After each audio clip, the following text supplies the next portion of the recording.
Hi there, thanks for joining me. I've got another idea, another possible solution to your problems with cloud flows. How to parse a CSV without using premium actions. And not only that, I've put the solution on my website and it's available to copy and paste straight into your cloud flow and give you almost an instant solution to your CSV parsing problems. So if you haven't already, I would love you to subscribe to my YouTube channel, like this video. I've got loads of ideas here to share with you. So without any more delay, let's jump into the demonstration. So this is my blog, if you haven't seen it already. And as we scroll through it, this is a particular article that I've written about how to parse a CSV nice and efficiently, and using my copy and paste solution.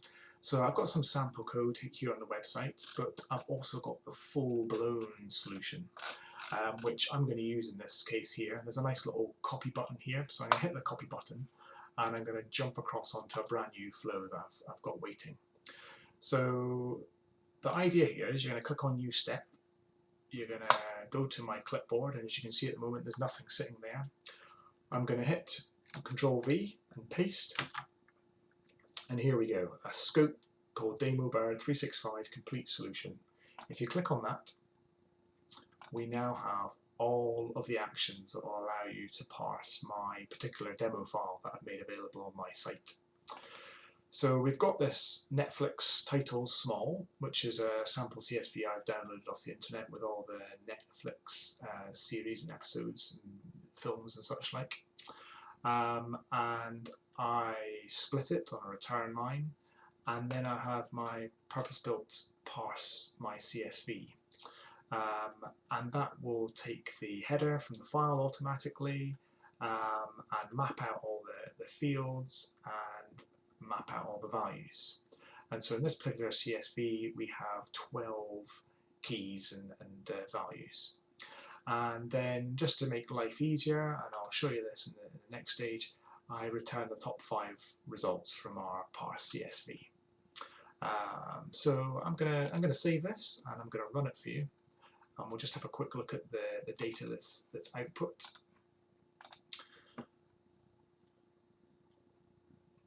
So we're nearly there. Here we go. Right, run the flow. So complete solution is done and dusted. If we go and jump into the Parse CSV, you can see here I have the different lines of the CSV as an array, and then it's now being output as a lovely parsed JSON with the field names and the values. And so the top 5 results is exactly the same, but just literally the top 5 from that file. So why did I choose to have a top 5 results? Well, I went and downloaded another CSV, so it's completely different field names, completely different number of fields as well. So I'm going to jump into my folder here and select this particular file, and I'm just going to jump onto my OneDrive and load up this CSV. So we'll have a quick look at it. It's a sample open data file from the Scottish Government, and there are 1, 2, 3, 4, 5, 6, 7 columns. So this is what makes my flow quite unique. With my select action I have here, I've used the integer for the different elements in order to create the keys and the values. So given that we have 7 columns in this particular instance, I'm going to delete everything beyond 7. So here we go, this onwards. So just hit the cross a few times. There we go, we've got a nice purpose-built select statement for our CSV to parse it. I'm going to save it and I'm going to test it.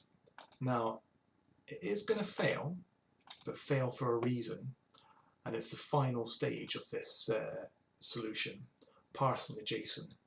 So why did the parsing of the JSON fail? Well, the parsing failed because the payload is now different from the original CSV, because the original solution that I had as a CSV had 12 columns. This new one as you can see, has got 7 columns. So we've got a lovely formatted JSON here. Now if we jump back, the reason I chose top 5 was to give myself a nice, neat little compact JSON array to copy as a payload. So if I can't use the right click, I have to do Control C. So if I highlight it all, Control C, go back into my edit and jump into Parse JSON. So you can see here, if I scroll down, it's still got all the old fields within my Parse JSON. I can generate from a sample payload. There's my top 5. Hit done, hit test and save and test. And our Parse JSON is now going to be aware of our new field names that are within our new CSV. So how about that for a quick solution?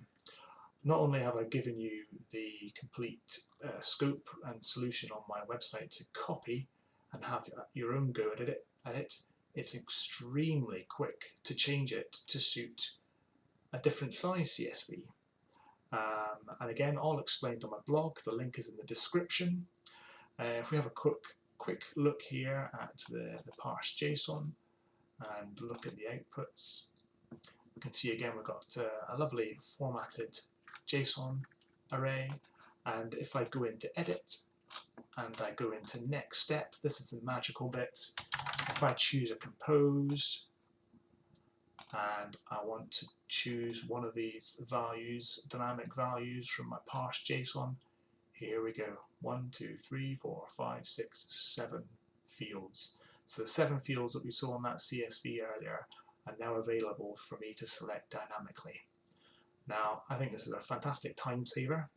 I hope you give it a go yourself. I've got loads more ideas like this to share with you, so I really hope you subscribe to my channel. Make sure you give it a like, and hopefully I'll see you again soon. So thanks for watching, and take care. Cheers.